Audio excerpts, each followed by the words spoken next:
Hello, everybody. I thought this was centered, but it really wasn't. Happy Monday. Welcome back. It is another episode of the Monday Talks. Hopefully, you had a pleasant weekend. Today, we're going back to baseball. We've got 2 packs of, there we go, 1990 Donruss that came courtesy of right there. 3 good nerds. And since it's a baseball theme today, what I figured we would do is open up one of the packs, then I'm going to flip this around so you guys can see my beautimous face, and I figured I would tell you a tale, the tale of how, basically the tale of how Bing Crosby saved the footage of Game 7 of the 1960 World Series.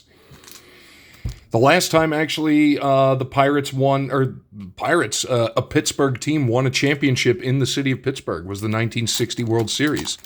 Anyway, let us get into pack number 1. There is no gum. Ha ha ha ha. Ha ha ha ha. I have victory. Can't remember who the puzzle is. Who is the puzzle? The Carl Yastrzemski puzzle. I got to see if I can complete this. Plus, we've got TTM fuel for days. That's weird. I feel like a gum stain on the back. It's probably just the wax, but I still feel it. All right. Such a nice set, 90 Donruss 2. Juan Samuel, Sean Dunston, Geronimo Baroa, Kevin Mitchell. There we go.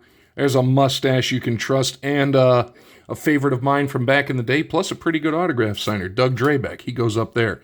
Tony Gwynn, Danny Jackson, Tommy Herr for the Phillies, Jim Clancy, Pedro Guerrero. Let's go. Not a bad pack. Pudge, Carlton Fisk. That's a good one.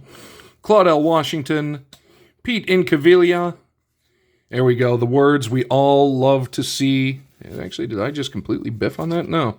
Back in the day, the rated rookie. Todd Zeal, rated rookies go up there. Andres Galarraga for the Expos. Wow, I barely remember that. That was a long time ago. And our little wax-stained one right there, Tony Phillips. Yep, these are some TTM fuel, and they will get added to the 3 good nerds pile of stuff to send out, in which case it comes back. They can get the appropriate shout-out. There we go. I don't know why I'm focusing that, because I'm just going to turn it around. Hi. Hello, everybody. How are you? So now, it is the talk portion of the Monday Talks.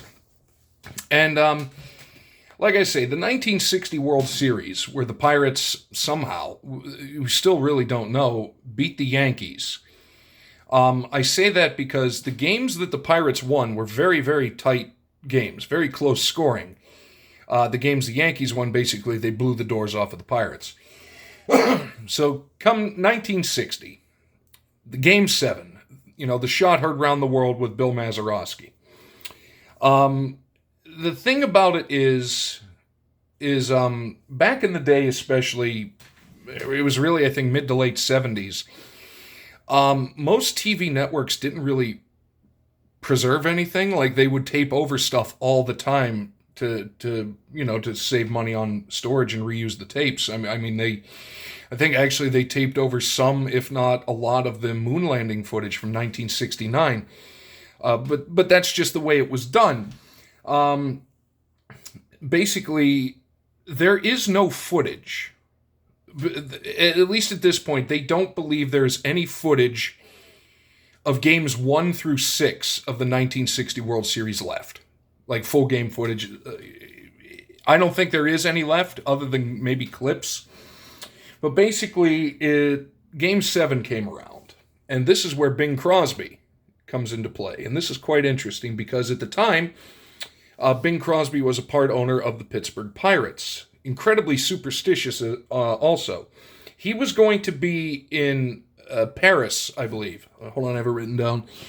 Yes. Okay, part owner of the Pirates, too superstitious to watch it live. He listened to it with his wife and his friends in Paris.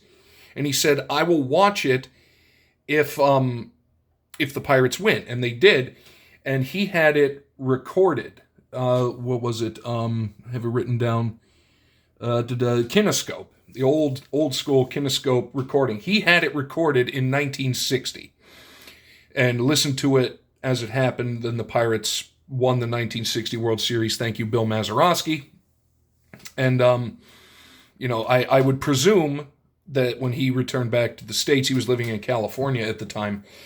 I presume that he watched it. That actually, part of the story, I don't know. But, oh wait, yes, here we go. Yeah, all right, so wanting to watch the game at a later date only if the Pirates won, he arranged for the telecast to be recorded by Ampex, in which he also held a financial investment. So there you go, part owner of the Pirates, investing in Ampex to record it. So you do it. Okay, so here you go. After viewing the kinescope, he placed it in his wine cellar. So this is 1960. It sat in his wine cellar, this tape, from 1960 to 2009. Somebody found it. 49 years later. And I wrote it down because it's quite an incredible story, and actually even more incredible that they put the footage on DVD, and my mom actually got it for me for Christmas years ago. Here you go. It was finally found by Robert Bader, Vice President of Marketing and Production for Bing Crosby Enterprises. Now, mind you, Bing had been passed for some time in 2009.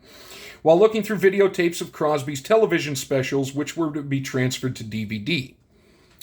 While he was doing that, he found, and I'm sorry, it wasn't, and I apologize, it wasn't a tape, it was reel-to-reel, the kinescope. He found it, the Game 7 of the 1960 World Series. Just found it sitting there. There you go. The 5-reel set is the only known complete copy of Game 7 of the 1960 World Series. And actually, it was originally broadcast in color, but the stuff that they have is black and white, which is on the DVD that I own. NBC television announcers for the series were Bob Prince and Mel Allen, the primary play-by-play voices for the Pirates and the Yankees, respectively. Bob Prince was the man, long before my time, but Bob Prince was the man. And this is interesting, and I thought this was just based on the fact of the reels, but no. Actually, Bob Prince did the first half of the game, broadcast the first half of the game, and he did the post-game interviews for the Pirates, whereas Mel Allen called the second half of the game the Yankees announcer. So it's really, really cool. And you can actually, you see it on the broadcast, the DVD that was there. It's just utterly, utterly fascinating. And the fact that it just sat in a basement, in his wine cellar for almost 50 years. This footage that everybody presumed to be lost, obviously because why would it have been? And this is stuff they're finding, Doctor Who. Some of the old stuff in Doctor Who actually runs into that. There's so many of the reels that are lost to time and memoriam. Every now and then they'll find a recording of something in somebody's attic somewhere. Excuse me, or in this case, Bing Crosby's wine cellar in Hillsborough, California. But I've always felt that is such a fascinating thing, and you can watch it. I don't know if it's on YouTube or not. I don't believe it is, but it is available out there. Like I say, I have the DVD. I've watched Game 7 of the 1960 World Series. It's so cool. And then when you look at the story, you think about how close it came to not existing anymore. The fact that this guy, while he was looking for other stuff, happened upon one of the bigger discoveries in baseball history, which I just think is really cool. So if you ever get a chance, I highly recommend it. Pirates fan, Yankees fan notwithstanding, highly recommend trying to find it and taking a look at it, because it's just really, really cool. Especially old footage like that of, Yankees fans and most other fans will disagree. But, for a Pirates fan, we didn't have much. We have even less than we had back then. But it's a part of history. And it's, like I say, the last time, 1960, was the last time a Pittsburgh team, won a championship in Pittsburgh. And you think about that. There was 2 more World Series, 71 and 79, both in Baltimore. Of the 6 Super Bowls, there will never be a Super Bowl played in Pittsburgh or anywhere in the Northeast for that matter. No dome stadium, and the NFL is full of cowards when it comes to weather.